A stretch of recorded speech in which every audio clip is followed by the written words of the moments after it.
And welcome back, everyone, to another episode. And hopefully, you guys are doing fantastic, that you guys are having a good 2021 so far. Just as a quick recap, before we get into today's topic, in the previous episodes, we have talked about stress and how stress affects. We talked a little bit last time about how stress affects, the immune system. We've talked about how stress, it's more than just, you know, freaking out or anything like that. And how especially psychological stress has a much bigger impact on the body than we realize, or than most of us realize. And we did mention how stress even affects our hormones, and that is really the topic that we want to get into today, is how stress affects the hormonal or endocrine system in our bodies. And so, Dad, really, let's dive right into it. How does stress affect our hormonal system? We make a lot of different types of hormones. As a matter of fact, many of our organs produce different types of hormones. And our brain produces. There are some chemicals in the brain that has functions as hormones and also as neurotransmitters. So hormones are chemicals. They are certain type of proteins specialized are they're producing certain organs, and they're being dumped into the blood, and then it travels through blood vessels into specific cells. And when they reach the membrane, these hormones activate mechanisms on those cells or those organs to produce certain chemicals or stop, certain activity or just spark new activities. So this is what hormones does. And we make, as far as we know, more than 100 different hormones. They're very important. They need to be in balance. These hormones has different roles. It can help us through when there's dangers. It helps us when there is an infection, when our whole body is in danger, if it's, somebody wants to attack us. So those are hormones. It's called stress hormones. But as I say, these chemicals in the blood, they have to be on balance. If it's any imbalance, it's going to be, as a consequence, a series of health issues that can end up being chronic sickness. So, just an example. Our thyroid produces hormones. These hormones are being dumped into the blood by these tissues, and then it's going to circulate, our entire body. 70 trillion cells are going to be stimulated by these hormones. And the stimulation is in every single gene. So these hormones created by these small tissues, small glands, it has a lot to do with health. It can regulate metabolic rate. So if we would probably produce less hormones in the thyroid, we're going to end up with serious health issues. If we produce too much hormones, it's going to produce some serious health issues, even a risk of dying. Okay, so this is the consequences of an imbalance of these hormones. If there's not enough, let's say, estrogen or progesterone, this is a female hormone called, then it's going to be some issues in the bones. It could be some issues on the kidney, could be some issues on other organs, even in the brain. If we have not enough testosterone or too much testosterone, could affect our brain and could affect some other, organs. So this is the reality of hormones. Now, hormones have to be regulated because, of course, we have insulin that are produced by pancreas, and these hormones transport carbohydrates and other nutrients into the cells or for storage. If it's too much insulin, there's going to be some serious health issues. If it's not enough, then it's going to be diabetes. But if the pancreas, who knows how to produce insulin, it just makes insulin at its own disposal, just by activating itself, then it's going to be some potential risk in our health. So for that reason, every gland that produces hormones, every organ that produces hormones has to be regulated. So the brain, a 3-pound organ, participating in these processes are controlling how much hormones are in the bloodstream, and also sending signal to organs that produce certain hormones. So when it's turned to stop, the production, or regulate or lower the amount, or maybe kick it off a little bit. So the brain plays a role in that. So, and since the brain also is an organ that helps us protecting our life when it's danger, external danger, internal danger. Any infection, the brain kicks in and it starts turning the stress mechanism to help with a healing, with a killing of the bacteria. So it calls into other cells to mobilize into the area where the infection is.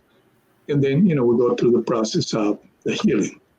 And the stress hormones are being placed. And this is called physiological stress. We talked about in the previous session. Now, there's also psychological stress. And this is unreal, just danger doesn't exist. I'm looking at the future thinking that my son will never account to anything. And I worry about him. Okay? Worry about finances, worry about things that make no sense. But we do worry. Like in 2021, people are really thinking, oh, it's going to be a horrible year. Yes. I mean, you ahead of time, you can say to yourself anything. No. And of course, this processing of thinking is going to be recorded into our brain. And since the brain main role is to protect, if we induce and entertain these thoughts, that for the brain will be, okay, so you're telling me that your mother-in-law is a risk for your life? And then the brain takes that information and create a strong circuitry, a connection with those beliefs. So like fears, like we have fears about things, so this is the same thing. So the brain contains a number of circuitries that move really fast, okay? And one of those circuitry has to do with fears. So if we add, some fear based on such psychological, scares that are not even founded in reality. So the brain will take that information and will really connect it in the superhighway of fears. So, and that's a big problem. So that's what can turn the mechanism on. And of course, if you have too many certain hormones for too much of a long time, circulating in the bloodstream, is going to affect the way how certain organs produce certain hormones. Like we produce growth hormones. The brain has areas where it produces growth hormones. And those is important, not only for your little baby who's growing and your little girl who's growing, or a teenager. This is every human being needs it through the entire year, through the entire life, because these growth hormones, it helps to regenerate bones. So our bones is so restructured. There's also new cells that are being made that replace the old cells. So we need the growth hormone to help with the process of reorganizing our body. So too much of these stress hormones in the blood will really make a mess of our life. And eventually, it can affect the production of certain hormones like estrogen, progesterone, testosterone, T3 or T4, hormones, the growth hormones. Because when there is stress, nothing is more important than protecting your life. So any energy that's in the body, okay, is going to be mostly put for the process of saving your life, running for your muscles, or your heart, because it needs to pump a little bit more blood so it can reach muscles in your toe and you can actually climb that tree to save your life. So digestion is not important if your life is at risk. So many organs are not going to receive the amount of energy. So it's going to be blocking. So the body will block the reception of energy into certain organs. So the amount of energy to produce growth hormones or progesterone or estrogen or testosterone is going to be reduced. Okay, and all the hormones that are produced by your intestines, by your stomach, by your heart, because even your heart produces hormones, are going to be altered.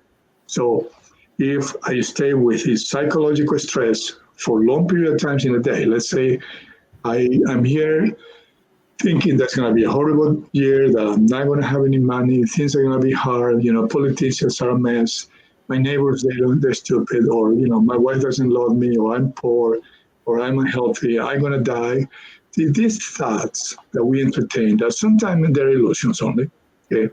They're based on, just belief that we embrace and that we strengthen with our own thoughts. It activates the production of cortisol. Cortisol is a hormone of stress that actually, when it's in the body in a large amounts, it tells our organs not to heal, not to repair, because apparently there is some danger outside. So it is like if the brain is sending signals to our stomach, our intestines, our reproductive, organs, not to do anything major, not to do any major work, because we need the energy for the next 20 seconds, because it is a lion outside. Of course, it's not a lion, it's your mother-in-law, who is not even a lion. She's just a lady like all of us, okay, imperfect. Maybe put a face that it looks frowning to you or to me, and then I perceive as a threat, and I start, entertaining thought that it will put our brain in alert, and these thoughts and beliefs, it will connect with a super fast highway of the stress mechanism, and that's one of the biggest problems. And over time, we're going to see the effects of those, because sickness doesn't come overnight. If I get upset and keep being upset for 20 minutes, I'm not going to see a chronic illness the next day. Okay, so there's going to be damage. If I don't continue entertaining the thoughts and kind of learn and understand the experience, and then of course, any inflammation that took place, it's going to be repaired. But if I continue with these thoughts and ideas, and I harvest and I feed it with more ideas that are similar, maybe coming from somebody else's, or maybe by myself, as I laying down in bed thinking, poor me, nobody loves me. Okay, I'm a victim of what happened 10 years ago. My son doesn't care for me, my wife doesn't love me, or I'm stupid, or I'm poor, or the world's gonna end, or I'm afraid of death. So these thoughts daily, it's like if we're injecting, okay, poisonous into a whole body. Of course, affect our hormonal system, but we need a hormone for everything, because these hormones even regulates the production of neurotransmitters. So our brain produces chemicals that keep us motivated, keep us connected, keep us feeling satisfaction, serotonin, dopamine, oxytocin. These neurotransmitters are critical, for our daily life, not only for health, but our daily life. How I feel in the morning, okay? If I feel gloomy or I feel motivated. So most of these are an effect of this long-term chronic stress that has been affecting, certain areas of the brain that produce these chemicals. And of course, I can call them that I'm lazy, but I'm not really lazy. I just happen not to really understand this. And I've been feeding myself into a lot of these little dynamite that have been hurting me for a long period of time. So then to kind of summarize a little bit what you've been saying. So when we are experiencing this stress, so anytime we have stress, the body is basically saying, hey, to all the other systems like digestion, like you were saying, like, hey, we're going to, like, we need you guys to slow down, because we need the energy for, like you mentioned, like if there's a lion outside, we need the energy to fight, we need the energy to run, whatever it might be. But the issue is that most of the time there is no actual lion. It's your mother-in-law, like you were saying, or it's the finances, or your perceived, version of your finances. And so that causes like different organs to stop producing certain hormones, or at least lower. Is that correct? The amount of that's correct. Even our own brain, which depends on these other hormones. will be affected. I mean, it's okay, for the 20 seconds that you're going to run because the lion is 200 meters away. I mean, it's okay. You can survive. Your brain will be okay. If it doesn't receive the influence that these hormones are being made in your testicles or maybe in your stomach or they may be made in your heart, it's okay. The brain will survive, will be okay. Okay, it will recuperate after you are on the top of the tree, unless you've been eaten by the lion, which is a different. Okay, the fact is, it's much different though. It's much different though when you are, let's say, at work, and you start thinking, "Oh, my boss hates me," and then you're on the drive home. You get a text from your wife or your phone call from your wife, and like, "Oh, my wife is just nagging me," and then you go on social media and like, "Oh my gosh, why is this person talking about this?" Like all these different things. That's much different than obviously the actual lion chasing you. yeah. And the thing is, of course, the world is imperfect. I mean, there's no doubt. I'm part of the biggest issues. Who knows how many people I have sent to a psychologist because of the behavior and my wrong decision made, 20 years ago. We are all part of this. I mean, we are not equal in the way how we grow. I could have some strength, that maybe are your weaknesses still. You have strength that probably is still working on, and they're still my weaknesses. And we're part of this whole apparatus of life. You are my external world.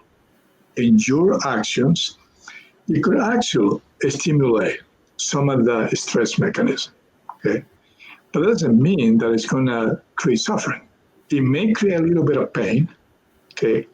But, if I have control over my mind, okay, if I know what my mind is and I know how to deal with that, I will understand, that this is a pain that will wake me up.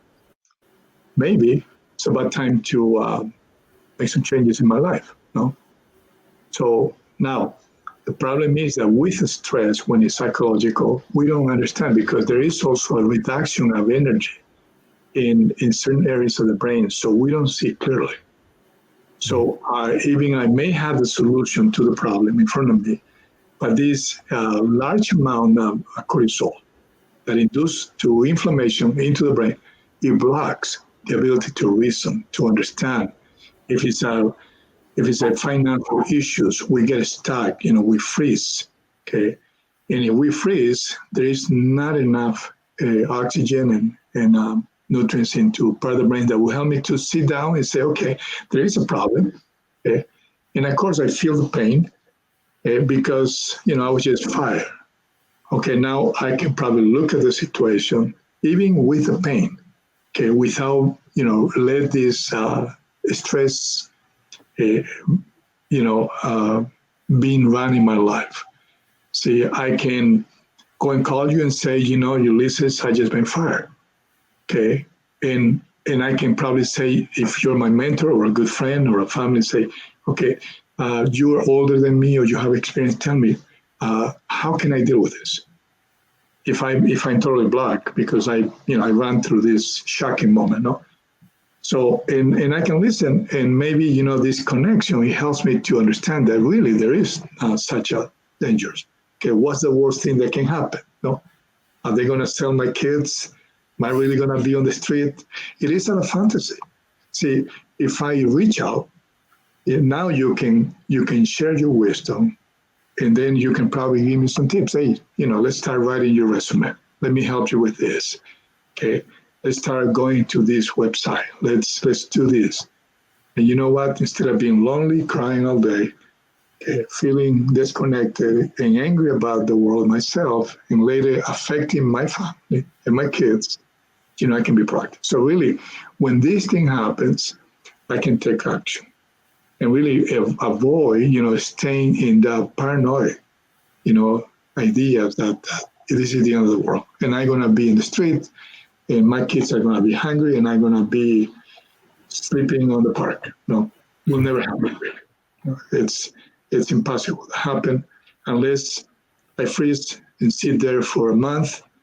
Eventually, my spouse is going to feel like she doesn't want to be around me because I'm so depressed and sad, and my kids are going to feel the stress and my condition too, and then they're going to affect the whole family. So then, I guess, kind of along those lines, I think, and I think you've mentioned this before. Whether I don't know if you mentioned it today or in another one of these episodes, but it is difficult to identify stress in ourselves. We all oftentimes don't see it in ourselves, and so I'm thinking about how would, I guess, what advice would you give in someone to start identifying whether they are having this psychological stress or not, and whether it's been happening for a while? There are manifestations. So if I'm a worried person, then I already have chronic stress. If I worry about the future, if I'm a hyperactive person, which means I'm running, trying to escape from something, so that means that we have some issues. If I'm perfectionist, if I live with anxiety, okay, if I don't know how to say no, that's a giving for chronic stress, because I have been building a lot of this weight into my shoulders. That's probably now is creating me a lot of these feelings of being used, etc., etc. But underneath that, there is fears. It's a lot of fears.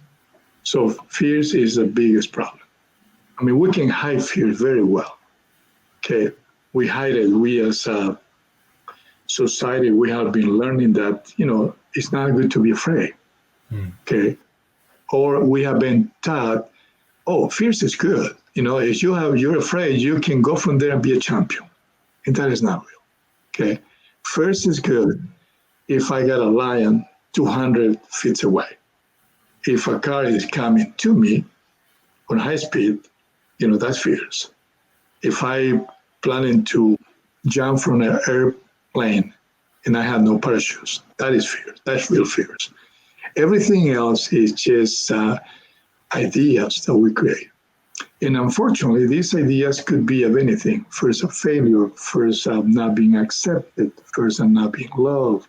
And most of these are conditions. That's all it is. They're being conditioned. The brains use fear. This is one of his strongest base, because the main purpose of the brains is to protect us. So every time that we add an idea as something that we believe to make us afraid, the brain takes that connection and strength, it add it up to the fears.